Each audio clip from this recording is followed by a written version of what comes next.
Sige sir. Lord, maraming salamat sa buhay ni Kuya Leonard. Salamat sa masayang kwentuhan namin, sa pagpapalakas sa bawat isa. Salamat sa testimony niya. Salamat Lord sa pag-ibig mo na lumulubog sa amin sa bawat oras at araw sa aming mga buhay. Lord, dalangin ko, ingatan mo si Kuya Leonard sa lahat ng biyahe niya. Pagpalain mo ang puso niya, ang gawa ng kamay niya Lord. I-bless mo ang buo niyang sambayanan Lord. Speak blessing, favor, and victory upon him Lord. Ikaw ang matuloy na sumama sa kanya Panginoon.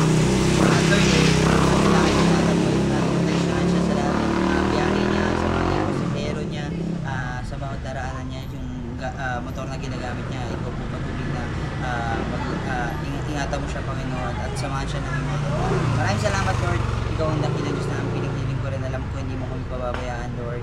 At maraming salamat sa kagalakan na binigay mo sa araw na to.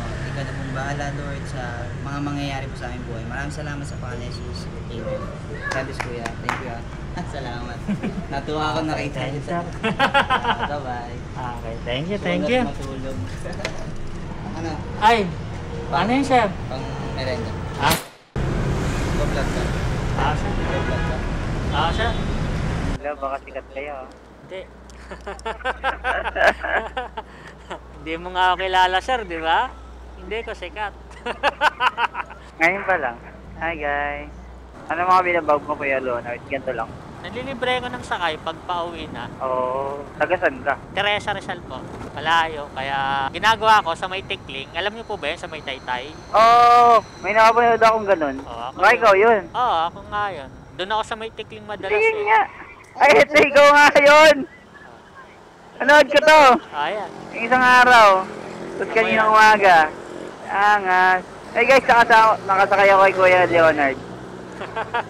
Hindi legit, walang biro. Kakapanood ko lang nito. Oo. Meron pa nga dito yung ano eh. Tinanggihan ka ng 3 pero yung lalaki yung estudyante yung sumakay.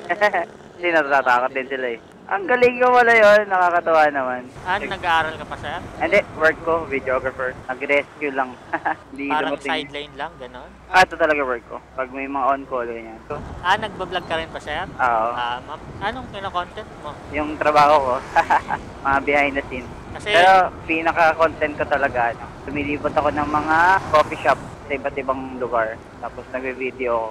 tapos, yung parang... Titikman ko yung kape, gano'n. Tapos inaano mo kung masarap. Parang ganun lang din ako. Kunwari, maglilibre lang din ako ng shoot sa coffee shop. Ay, paano yun? Paano libreng ko? Paano shoot? Kunwari, pupunta ako sa kanila or may message ko sila. Sabihin ko lang, gusto ko lang yung shoot yung coffee shop nila. Bali ang mangyayari, libre ka ng magkaano? Libre lang. Di ako nangihingi ng bayad. Pero yung mga pinipili ko yung mga wala talagang ganong mga contest. Wala silang pang-post, gano'n. Kasi mahal din kasi.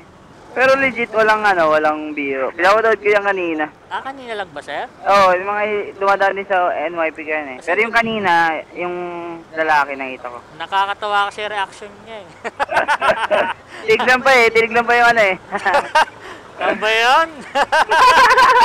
Parang di pa kumbinsido eh. Di wala lo. Mamanood ko kaya ito. Sir, shoutout ka na sir ah. Hi guys! Sakay ako sa kay Kuya Leonard. Sorry. Ang galing, ang amazing lang. Baka ito na yung way ni Lord. Ang galing lang, Destin. Guys, sobrang bait ni Kuya. Grabe, thank you Lord. Thank you sa life mo Kuya. Nakakalain mo yun, nakapanood lang kita. Ano? Ay, paano yun sir? Pang merenda. Sigurado ka sir? Salamat. Thank you po. Thank you po.